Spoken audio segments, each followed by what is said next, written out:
My husband told me, I smell so bad he can barely stay close to me. At first, I didn't believe it.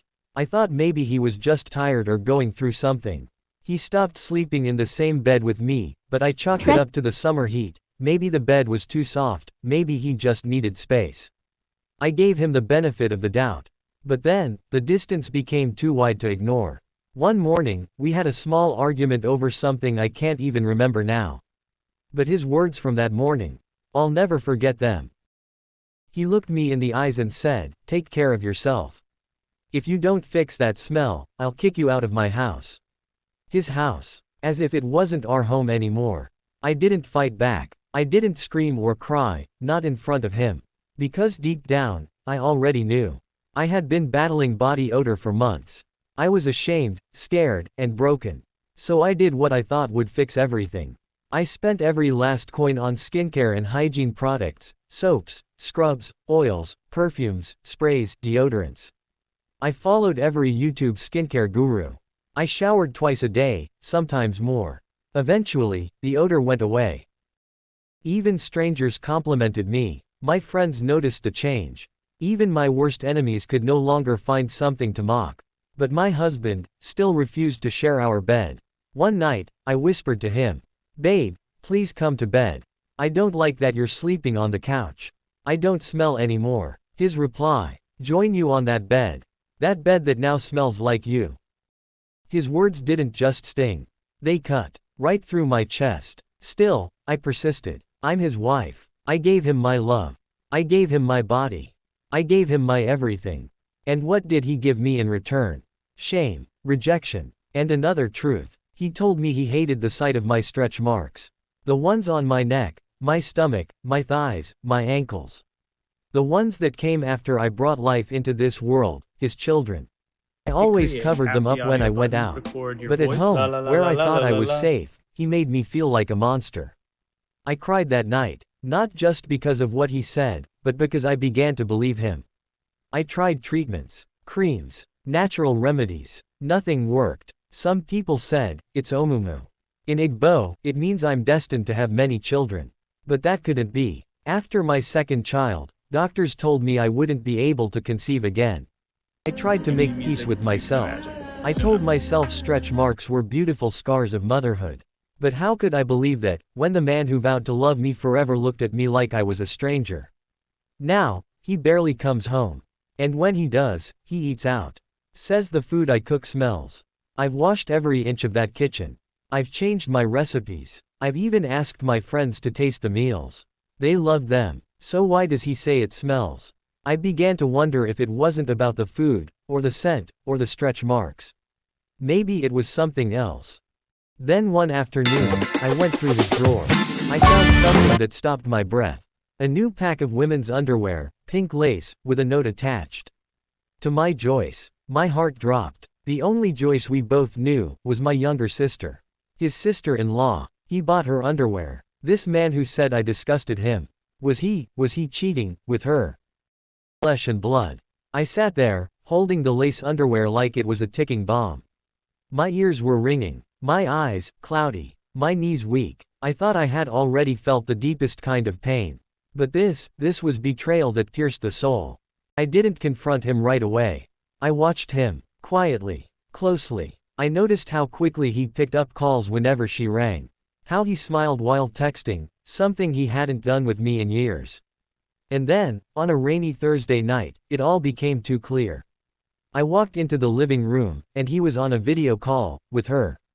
Laughing, calling her pet names he hadn't used on me since before our first child was born. I stood there, soaked from the rain, grocery bags in my hand, invisible.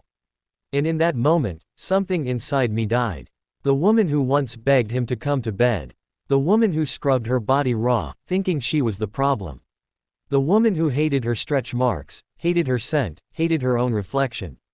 She was gone. I waited until he ended the call. Then I calmly asked, "Are you cheating on me with Joyce?" He didn't even blink, didn't flinch, didn't lie. He just stared at me, and said, "At least she smells like a woman." Those words, they didn't hurt. Not anymore. Because in that moment, I realized something powerful. This man never loved me. He loved what I could give, his children, my devotion, my silence. But never me. I looked him in the eye and said, "You may not like how I smell. You may hate my stretch marks. But these scars, these scents, they came from loving you. From bearing your children. From staying when I should have left. Joyce can have your lies. But I'll take back my peace." That night, I didn't sleep on the bed. I didn't even sleep on the couch. I packed my bags. And I left. With my children. With my scars. With my scent. And with my dignity. Today, I walk with my head held high. Because no woman should ever beg a man to see her worth. Especially not a man who was willing to throw it all away for a moment of lust.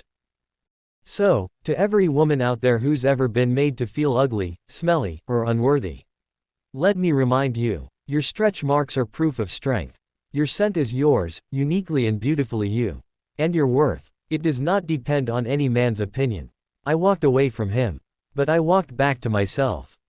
2 years passed. 2 long years since I walked out of that house with nothing but my children, my pain, and a broken heart. I didn't know what life had in store for me. I had no money, no plan, just freedom. Freedom from insults, freedom from rejection, freedom from a man who made me feel like I wasn't enough. In the beginning, I cried every night. The shame of being called smelly.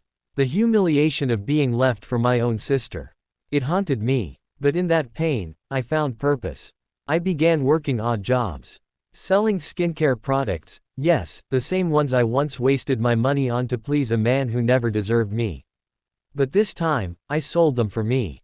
To build something of my own. I took online courses on business and personal hygiene coaching. I built a brand that empowered women to love their bodies, scars, stretch marks, scents, and all. And slowly, the money came. Then the recognition. And then, the peace.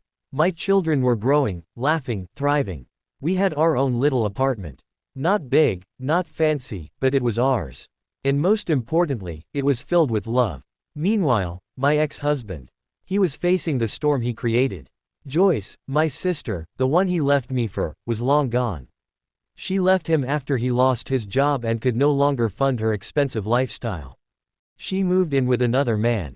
Left without a word. He tried calling me, tried messaging me, apologies, regrets, excuses. But I didn't answer. Because by then, my story had changed. One sunny afternoon, while speaking at a women's empowerment conference, I met someone. He wasn't flashy. He wasn't loud. But his presence was peace. He didn't see my stretch marks as ugly.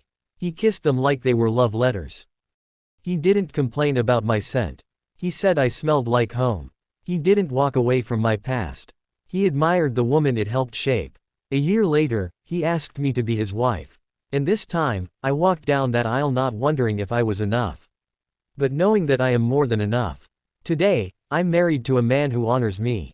I run a successful skincare and wellness brand that helps women heal and rise after rejection. And as for my ex, he's still alone, still bitter, still trying to figure out how he lost a woman who gave him everything. That's karma. That's life. And that's what happens when you throw gold away because it was covered in dust. To every woman listening to me now, don't ever let a man's cruelty define your worth. Your scars are sacred, your scent is yours, and your future, it's still waiting for you to claim it. I was once the woman no one wanted to sleep next to. Now, I am the woman everyone wishes they had treated better. From shame to glory, from rejection to redemption. From being broken, to becoming whole. And I wouldn't trade my journey for anything.